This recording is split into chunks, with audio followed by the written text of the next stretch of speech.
Hello,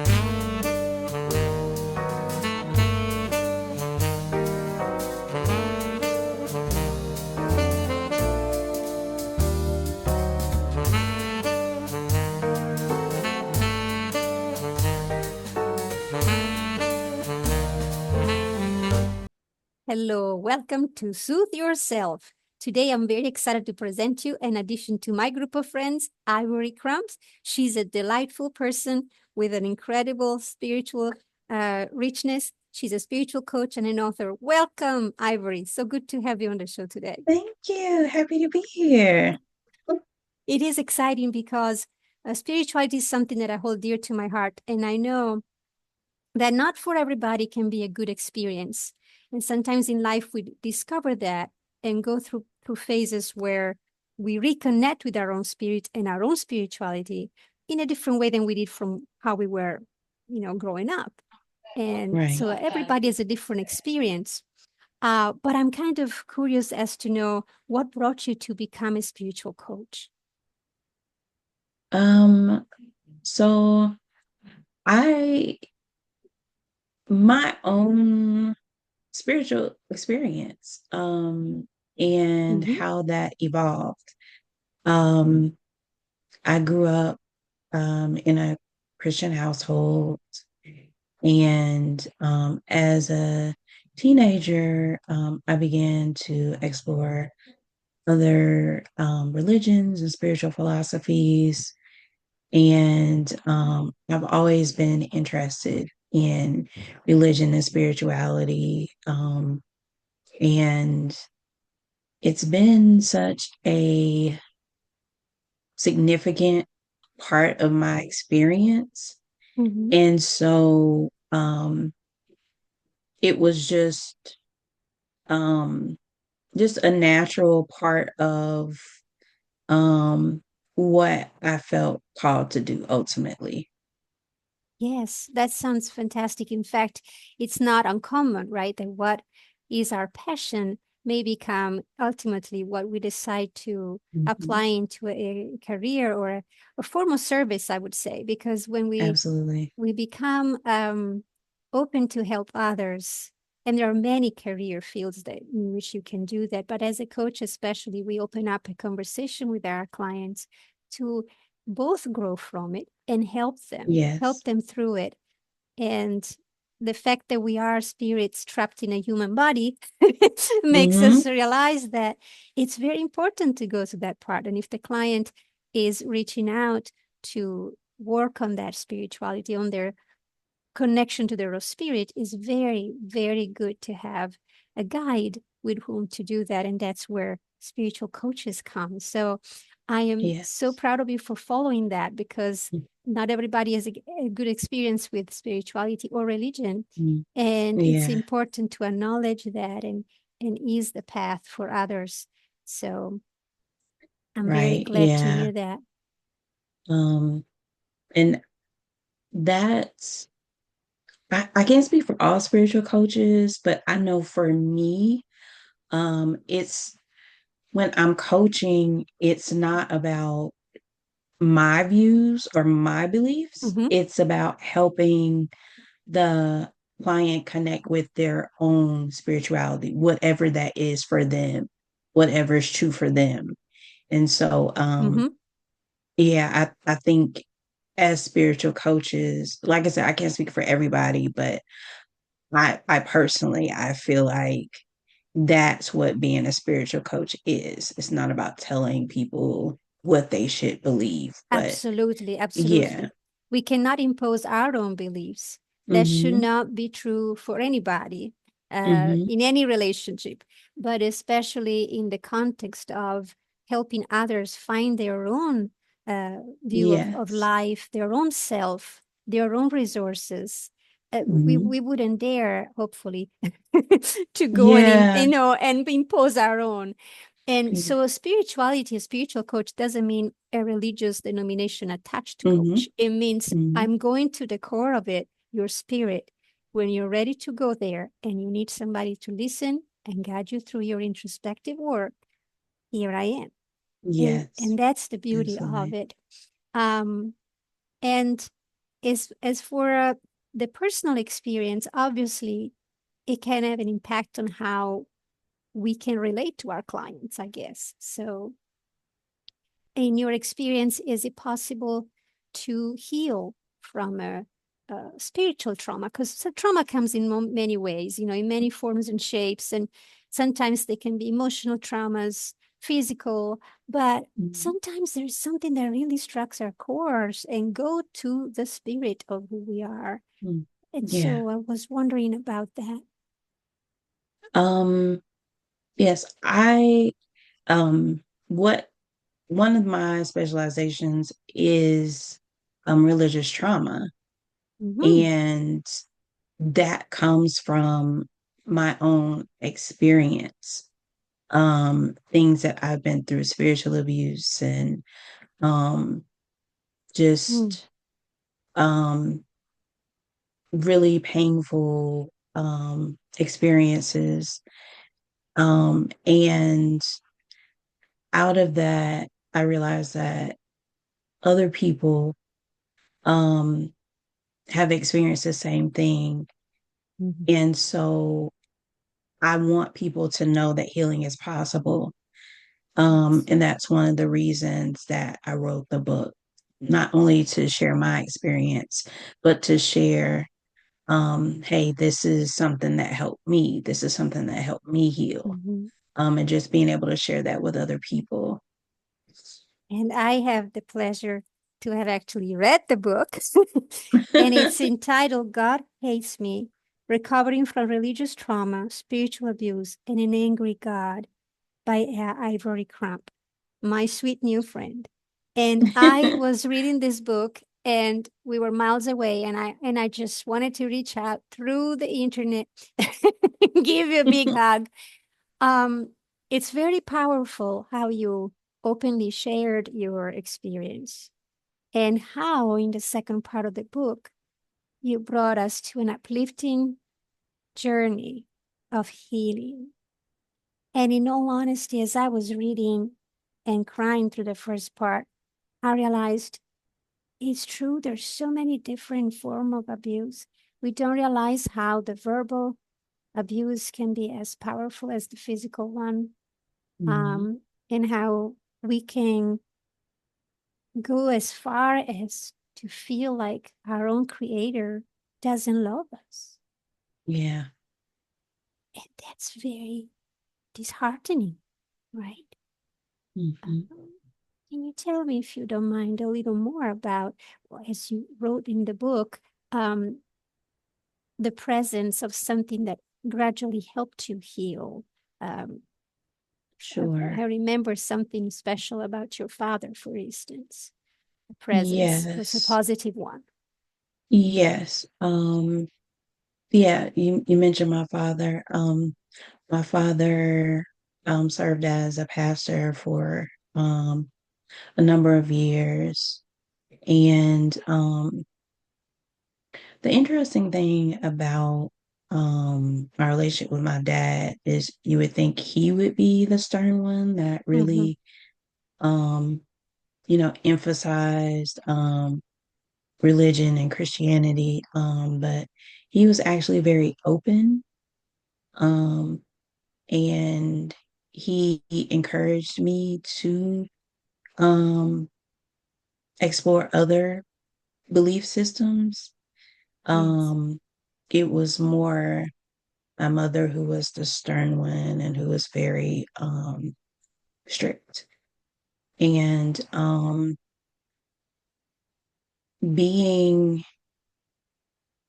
my father was a source of comfort and that person I could go to, Yes. um, and share the things that I experienced Mm-hmm. because I did experience some child abuse from my mother. And that was really hard for me growing up.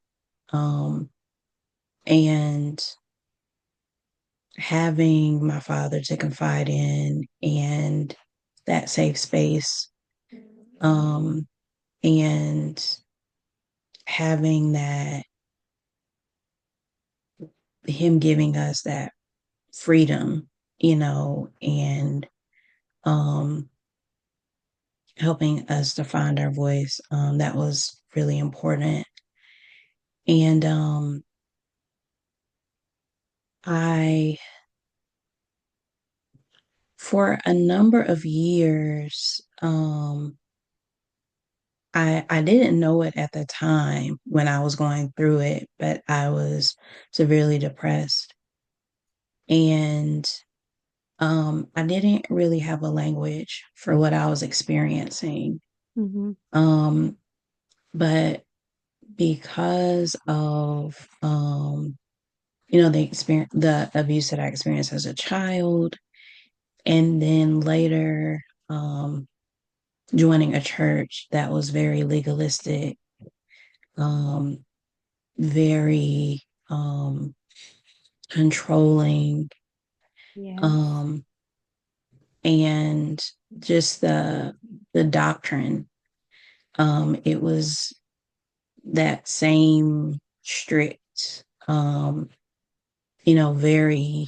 Um, it caused a lot of fear and anxiety because I felt like I had to walk this very thin line, Yes. On eggshells to almost, right? yes, yeah, to be a good Christian and Yeah. to serve God, and all these rules about what you can and can't do. Um, and then I got into a relationship with a member of the church, and again, it was that same controlling mentality. Um, and there was psychological abuse with that.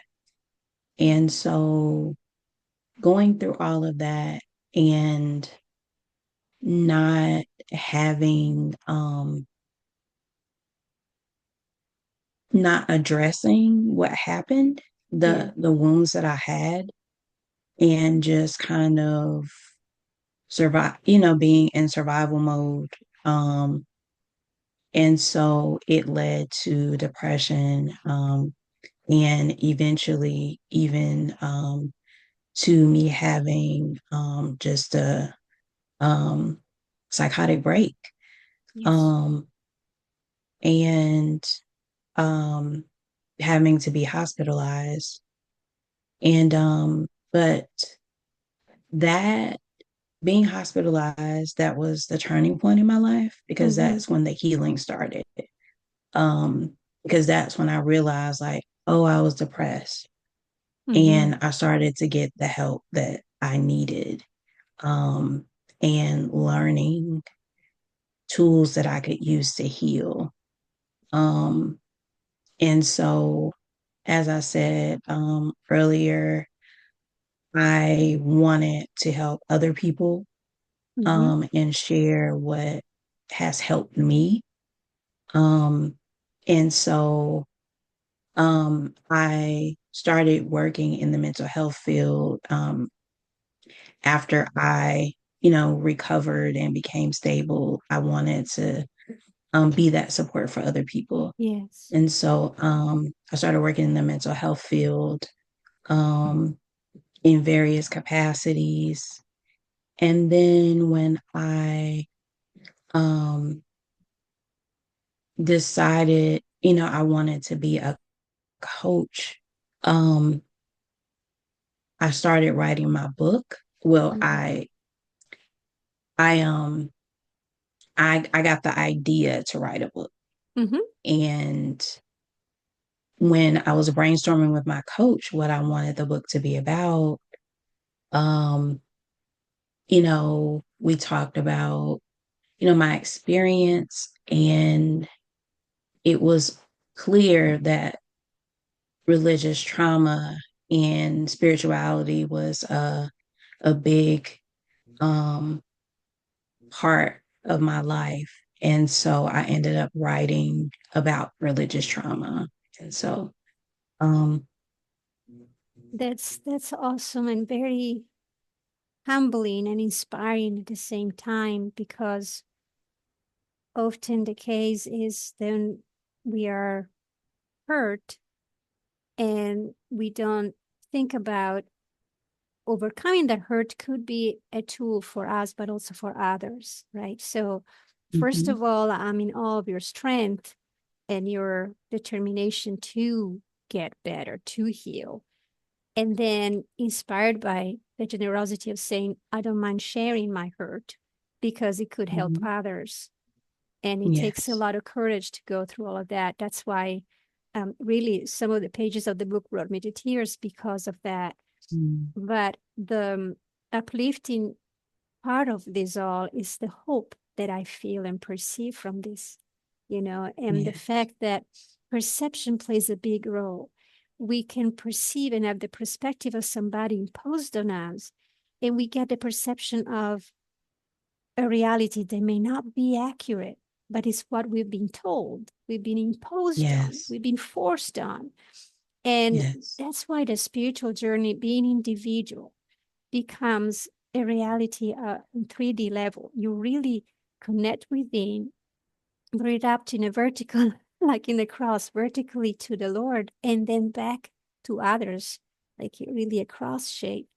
It has to be a process where you go and look within, and you may have to look at it with a different perspective, detach from it, put it on the table and say, okay, this was the situation, but I was not at fault. I was not the cause of this.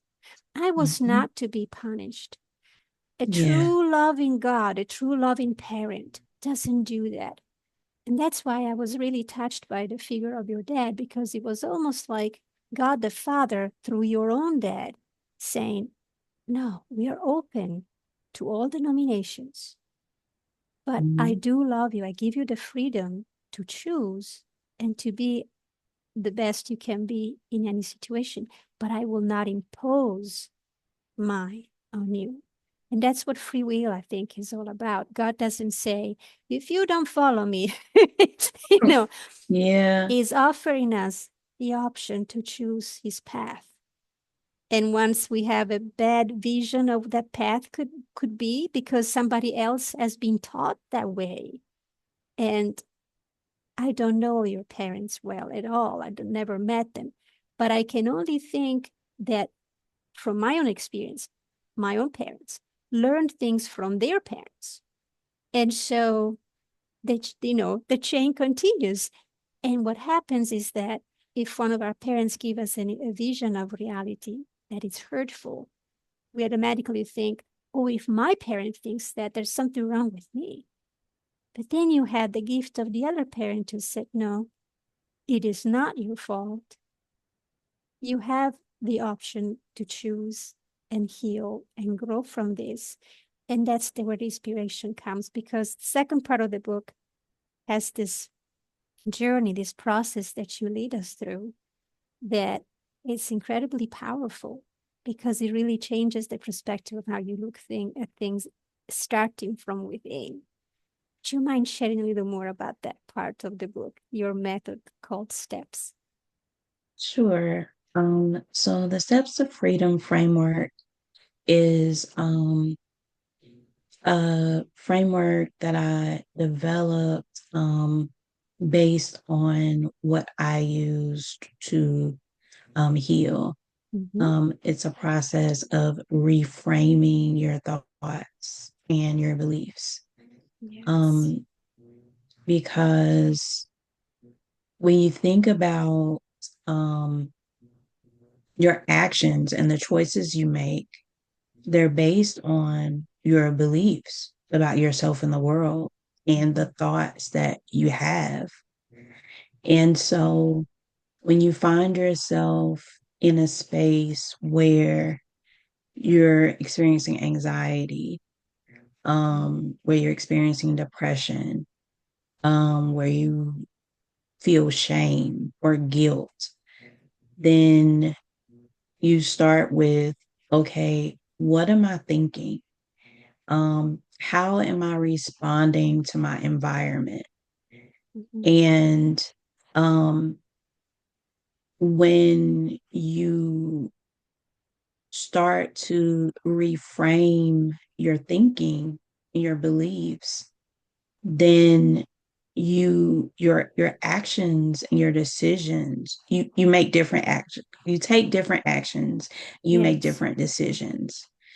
And so the Steps of Freedom framework, STEPS is an acronym. It's stop, think, evaluate, pivot, and see. Mm. And Yes. so the steps is the process of reframing, where you start to change the way you perceive things. And, and with part of religious trauma is in some aspects, I mean, there's, you know, I mean, you may experience abuse or um mistreatment. But there's also, again, as I said, the belief system and your thoughts. And so you may, for instance, because of the church environment where I was, I had this idea of an angry God. And as I said, walking this very thin line, and I was taught at this church that God had this specific plan for everyone, and you had to follow this specific plan, or if you didn't, you were out of God's will. And it Mm. was like you have to pray, you have to really seek God and ask him um before you make decisions, because you don't want to make any decisions that are going to bring you outside of God's will. And so that was very it was scary, because Yes. I wanted to please God. I wanted to be a good Christian.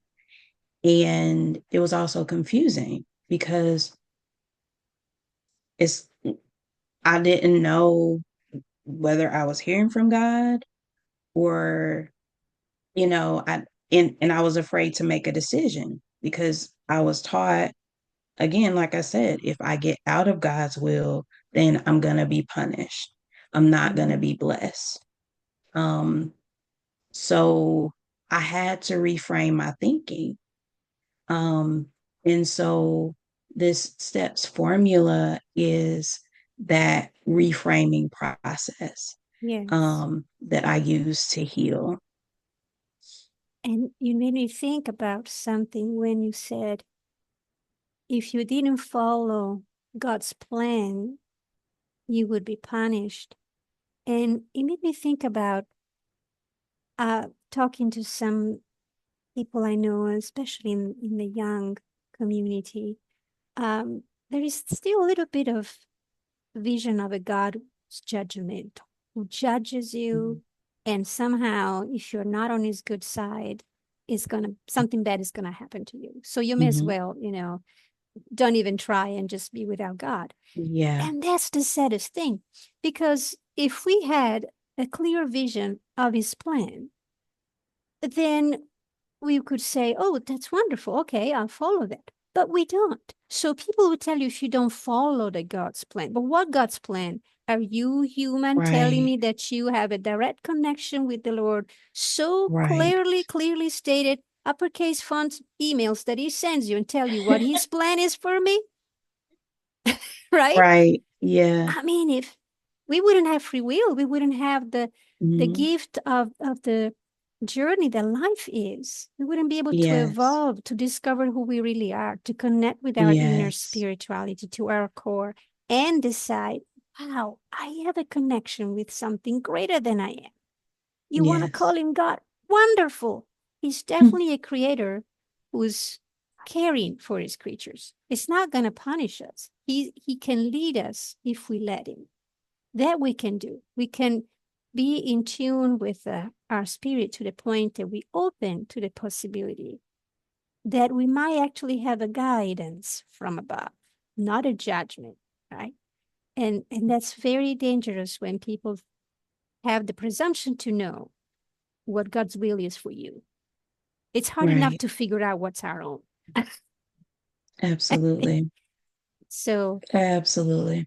it is very admirable that at some point you said enough and you took matter into your own hands and figure out through also, of course we have to touch the bottom to get back to the surface. I have this in my life, in my mind, because of experience on my own. Sometimes we really need to get down to the bottom, be hospitalized Yeah. if we need to, because that's the Yeah. way we see the light in the top. Oh, that's where the surface is. I went the wrong direction. Oopsie. And we get Yes. lifted up back, and we can really resurface and start over from where we are, cleansed, Yes. and can move forward. So the steps framework, it's interesting when I was reading it, because one of the things that I tell my students and people I talk with, I'm a firm believer that breathing and smiling first kind of puts you in a better Mhm. mindset. And so I came up with the acronym STEP for smiling, think, and execute in the present. So I'm like, Mhm. it's funny how the Holy Spirit, or whatever divine intervention or whatever the Spirit leads us to do, the word step keep coming in the in the mind of Yes. people, Yes. because that's what we need to go by, one step at a time. We can't think, oh, the future plan. We know the whole life plan that he has for Mhm. us. No, we figured as we go, a step at a time. And the Yes. steps, plural, the beautiful thing of that is that at the end, we can see what that is all Yes. about. That Yes. letter at the end of your acronym is, I think, the icing on the cake. So I don't want to spoil it too much for our listeners, because I do recommend anybody who's listening today to get that book, to read it, because it is empowering and encouraging. And I think Yeah. because it took courage to write, Yeah. and there is Yes. a lot in there that can be very helpful to others. Um, where could people find more information about you and the book, Ivory? Sure.